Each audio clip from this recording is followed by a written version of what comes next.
so you have to think like you are the best. If you think, oh, I'm number 10, I'm number 15, you have to go home and sit down in the home and watching UFC.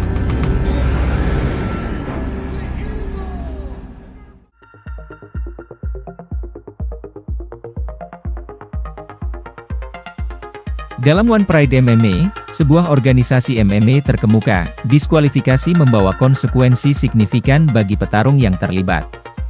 Dalam artikel ini, kita akan mengeksplorasi konsep diskualifikasi dalam One Pride MMA, hukuman yang ditimbulkannya, dan dampaknya terhadap petarung dan kompetisi secara keseluruhan.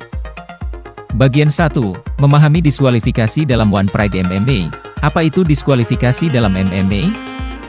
Diskualifikasi dalam MMA mengacu pada tindakan mengeluarkan petarung dari pertandingan karena pelanggaran aturan atau tindakan yang dianggap ilegal oleh badan pengatur.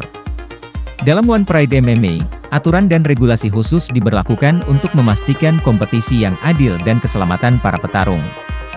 Ketika aturan ini dilanggar, pertarungan dapat dihentikan, dan petarung yang melanggar dapat didiskualifikasi.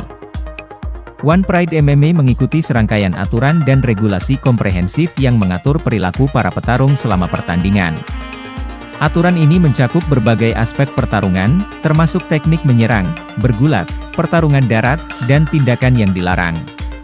Pelanggaran aturan ini dapat menyebabkan hukuman, dengan diskualifikasi menjadi salah satu konsekuensi yang paling parah. Bagian 2, hukuman untuk diskualifikasi di One Pride MMA dan konsekuensi diskualifikasi. Ketika seorang petarung didiskualifikasi dalam One Pride MMA, mereka akan menghadapi hukuman berat yang dapat menimbulkan konsekuensi yang luas. Hukuman ini diterapkan untuk menjaga integritas olahraga dan mencegah pelanggaran aturan. Hukuman yang paling terkenal termasuk A. Kalah dalam pertarungan dan menang untuk lawan, B. Penangguhan dan denda, C. Dampak pada peringkat dan peluang judul. A. Kalah dalam pertarungan dan menang untuk lawan. Setelah didiskualifikasi, petarung yang melanggar otomatis kalah dalam pertandingan, sementara lawannya dinyatakan sebagai pemenang. Hasil ini secara langsung memengaruhi rekor petarung dan dapat memengaruhi posisi mereka di dalam organisasi. B. Penangguhan dan denda. Selain kerugian langsung, petarung yang didiskualifikasi mungkin menghadapi tindakan disipliner lebih lanjut, seperti skorsing dari kompetisi mendatang. Durasi penangguhan tergantung pada beratnya pelanggaran. Selain itu, pejuang dapat dikenakan denda, yang berfungsi sebagai pencegah keuangan dan memperkuat pentingnya mematuhi aturan. C. Dampak pada peringkat dan peluang judul. Diskualifikasi dapat berimplikasi pada peringkat petarung dalam One Pride MMA. Bergantung pada performa mereka sebelumnya dan pentingnya pertandingan yang didiskualifikasi, posisi petarung di peringkat dapat terpengaruh secara negatif. Selain itu, diskualifikasi dapat menghalangi peluang mereka untuk memperebutkan gelar atau berpartisipasi dalam pertandingan tingkat tinggi di masa mendatang. Bagian 3, Studi Kasus. Pertama, Teku Randa versus Samuel Richard. Satu kasus diskualifikasi yang terkenal terjadi dalam pertandingan antara Teku Randa dan Samuel Richard. Pertarungan dimulai dengan kedua petarung memamerkan keterampilan mereka, tetapi Teku Randa mendaratkan tendangan ilegal ke rahang Samuel, mengakibatkan dia didiskualifikasi. Pelanggaran ini tidak hanya membuat Teku Randa kehilangan pertandingan, tetapi juga menodai reputasi dan potensi peningkatan karirnya. Kedua, Jeffrey Arianto versus Hendy Praitno. Contoh diskualifikasi lainnya melibatkan Jeffrey Arianto dan Hendy Praitno. Tendangan liar berulang Hendy kepada Jeffrey yang sudah terlanjur terjatuh membuat Jeffrey didiskualifikasi. Pelanggaran ini menunjukkan pentingnya menghormati aturan dan konsekuensi berat yang dapat terjadi jika diabaikan. Ketiga, Steffi Tural versus Anna Mulyana. Steffi Tural berhadapan dengan Anna Mulyana dalam laga yang berujung diskualifikasi bagi Steffi Tural. Beberapa serangannya ke belakang kepala Anna dianggap ilegal, yang menyebabkan dia dikeluarkan dari pertandingan.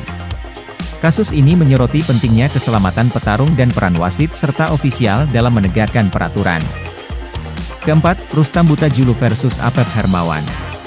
Dalam pertandingan yang sangat dinantikan antara Rustam Butajulu dan Apep Hermawan, pukulan Rustam berulang kali ke belakang kepala Apep mengakibatkan dia didiskualifikasi. Insiden ini menunjukkan pentingnya menjaga sportivitas dan mematuhi aturan, karena bahkan petarung paling berbakat pun dapat menghadapi konsekuensi berat atas pelanggaran aturan. Bagian 4, dampak diskualifikasi pada komunitas MMA dan menjaga integritas dan keadilan. Diskualifikasi memainkan peran penting dalam menjaga integritas dan keadilan kompetisi MMA. Dengan menghukum petarung yang melanggar peraturan, hal itu mengirimkan pesan yang kuat bahwa olahraga menghargai sportivitas, disiplin, dan kepatuhan terhadap peraturan. Itu juga melindungi keselamatan para petarung dan memastikan lapangan permainan yang setara untuk semua pesaing. Penutup, pembelajaran dan peningkatan. Diskualifikasi berfungsi sebagai peluang bagi petarung, ofisial, dan komunitas MMA untuk belajar dan berkembang. Setiap kasus memberikan wawasan berharga tentang pentingnya pemahaman aturan, pelatihan, dan kewaspadaan dalam panasnya persaingan. Ini juga menyoroti area di mana aturan mungkin memerlukan klarifikasi atau penyesuaian lebih lanjut untuk mencegah pelanggaran di masa mendatang. Kesimpulannya, diskualifikasi dalam One Pride MMA berfungsi sebagai pencegah yang kuat terhadap pelanggaran aturan dan memastikan keadilan dan keamanan olahraga ini. Hukuman yang dikenakan pada petarung yang melanggar aturan dapat berdampak signifikan pada karir, peringkat, dan peluang mereka di dalam organisasi.